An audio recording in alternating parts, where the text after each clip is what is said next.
What's that? Today we're going to the Filipino food truck that we found on Facebook. And it's a food truck, so it goes everywhere here around Edmonton. And today they're actually in the Nolan Park. So they are usually in the Fort Road, Edmonton, but right now they're in the Nolan Park. And we actually haven't been in Nolan Park, so it's gonna be our first time. And husband is using the GPS because he doesn't know the way, which way to go. So we're gonna go there. Hopefully there's a parking spot so we can all stay together and get some food from the food truck. So see you guys later. Right. Turn right. Right. Hi, Gab. No. Where's Kuya Mac? Straight. Kuya Mac is right here. Here. And there's Papa. Papa just got a haircut. As you can see, everyone, nice haircut. He did it himself. So if you can see the smog, like a smoke, because there's still a wildfire in BC and it's affecting Edmonton as well. We're still on our way. Construction everywhere. Construction along Yellowhead. So we're already here. It's actually located in the residential area. So I'm just gonna show you. That's the food truck right there. There's lots of people there. And we're here. We just parked. Hey guys, we're outside now. It's in the residential area. Oh, look at our boss. Our boss is just sitting there. Vin, are you excited? Are you excited, Vin? Yes. Yes. Almost there. You can see like a white tent there and I don't know what's happening. And yeah, it seems like there's a lot of people. It's our first time and we don't know. Totally excited, totally excited.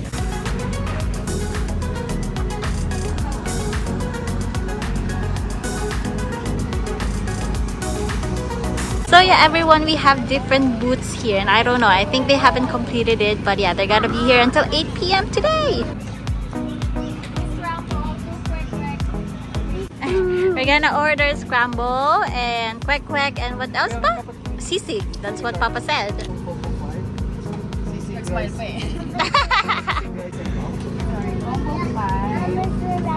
Pinapek, daing na bangus. Dalawang Yeah. So we are ordering right now our food. scramble, dalawang Scramble. dalawang order ng pagkain. Tapos isang order ng spring roll. Repeat order lang, sir. 1 coco pie with 2 scramble, 1 sago, gulaman, 2 kwek and 1 spring roll, sir.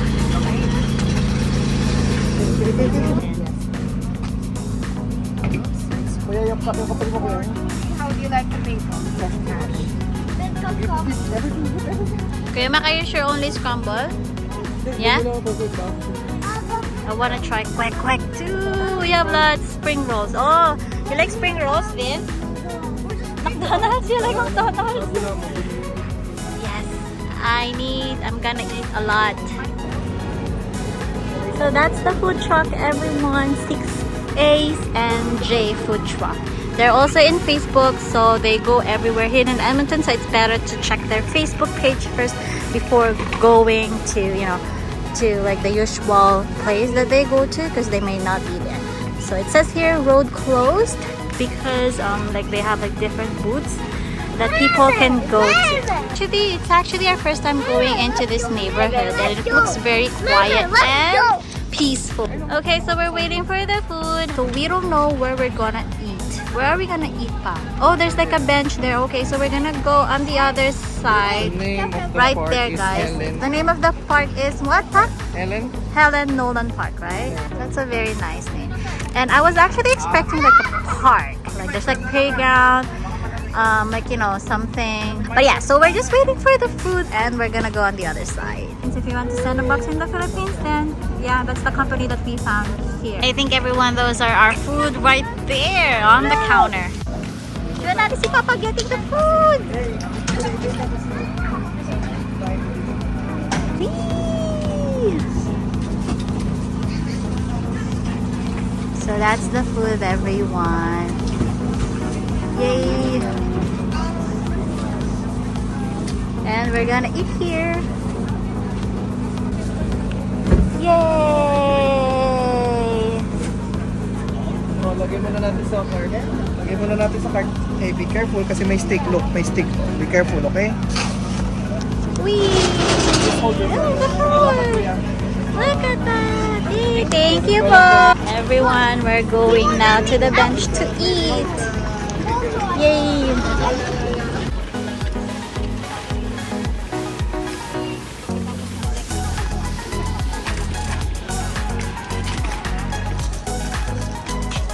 Kuya Mak is right. There's a potato corners here, everyone. It's a food truck of potato corners. And they have like a Philippine Business Society about it. Yeah, you need to see it. There's actually a bench here where we can go eat our food. Look at that. What's that? Scramble. Okay, Mak, you can go eat your scramble. Gab, you need to sit. Wow. You want to try that? Try it. How is it, Kuya Mak? Yeah. How is it? I think you have to mix it, Kuya. You have to mix it. Wow, what do we have? Ooh, we have sisig and rice. We have spring rolls. We have quack quack. And then we have those for dessert. Again, the quack quack, everyone. And we have the sauce right there. There's spring roll and the sauce again. And look at the sisig. It looks so simple, but let's see what's the taste. And this one is sagot kulaman, Kuya. What can I taste? Yeah, of course. Go ahead. How is it? How is it, Kuya Ma'am? Good? Look at It tastes like tapioca because Tapioca, of the yeah. tapioca, but it tastes Yeah, like it is water. tapioca. Oh, okay. So which one do you like? You like this one better or that one better? That one better? How is it? Ooh, yummy. Okay, so their scramble is actually overflowing. It tastes like really the scramble in the Philippines.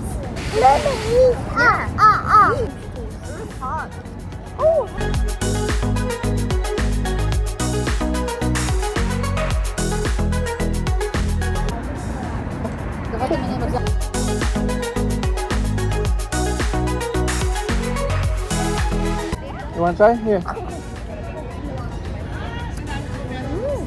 Yeah? Eat. That feels spicy. A bit. There's actually no spice at all. Then why it tastes like spicy?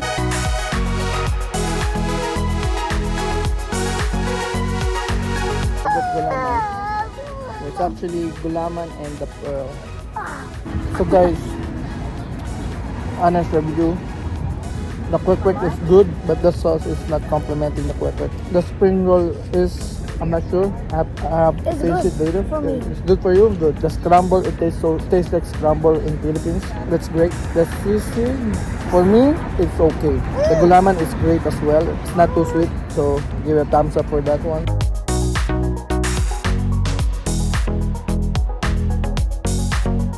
Hi, Frankie's here. Frankie's. Wow. Spring rolls smells good. Good boy. Yeah, spring roll is So, good. if you go for me, I paid 50 to 45. What do you think of the price? No. Scramble in Toronto, it's expensive. I mean, same price but smaller than this. And this one, as you can see, it's larger.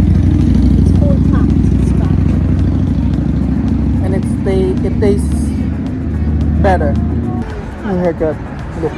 We're done. We're done with the food. We only have our scrambles left because it's a big cup and it's hard to finish because it's so cold. And my teeth are actually freezing and it's hurting whenever like the ice touches it. So yeah. So we only have those left. My hubby paid like $54 and we ordered like quack quack. We had sisig with rice. We also had spring rolls and we had 2 scrambles and the drink, the Filipino drink. So it's really worth it. $54. That's totally worth it with all those food that we got. So yeah. Gab, you okay, Gab? Go na. Hey guys, Kuya? we're gonna go. potato corners. Yeah, potato corners. You know what potato corner is, right?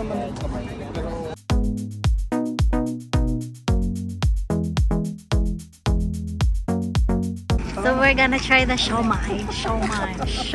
Come here. He's actually pointing at the potato corners, Papa. Ooh. No, Papa. Hindi pwede na maghanap ng iba. Sarap siya. Manghang siya. Ano yan? Pinoy. Oh.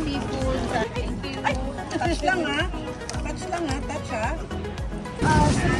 Yung siya-may po nag-deliver din po kami pagkano. Gusto niyo po ng ano. Pag marami ito. Hindi po kayo, ano lang, 2 items or... Salamat po. Oh, we just bought. What is that, Pa? Chili What is that? garlic. Chili garlic. Pero masarap siya. Oh, chili garlic. Okay, we're going back to potato corners, everyone, because Binbin likes it. And we're here at the potato corners. Yes, potato corners. Yes, potato corners. The husband just bought the chili garlic, and he's looking for the peachy, like the Filipino dessert. Come here. Okay. What did you find, Papa? No. Why?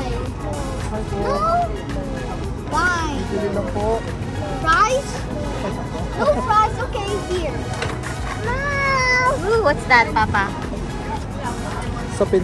Oh, nice. It's tasty. Hey, Gab. Hey, Gab. Hey. Salamat po. Is it yummy? Yummy? And I think Papa is entering the draw, the raffle draw.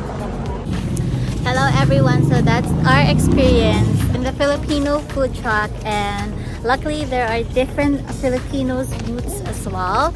So my husband bought some like Filipino dessert, and then he got entered into a raffle draw. And he also bought some chili garlic. Also got some potato corners. They have a food truck of potato corners, and we were surprised because they thought like there isn't any food truck of potato corners, but yes, there was. So it's definitely worth it, and we didn't expect that there's gonna be like different booths around. We thought that it's just gonna be like the Filipino food truck only, but different stores. They have like for something for jewelries, groceries.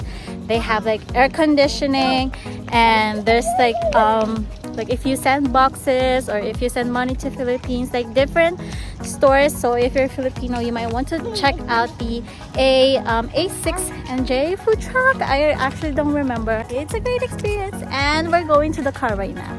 Have fun, everyone. Thanks for watching. Ciao. We parked there. Follow Papa. Gab.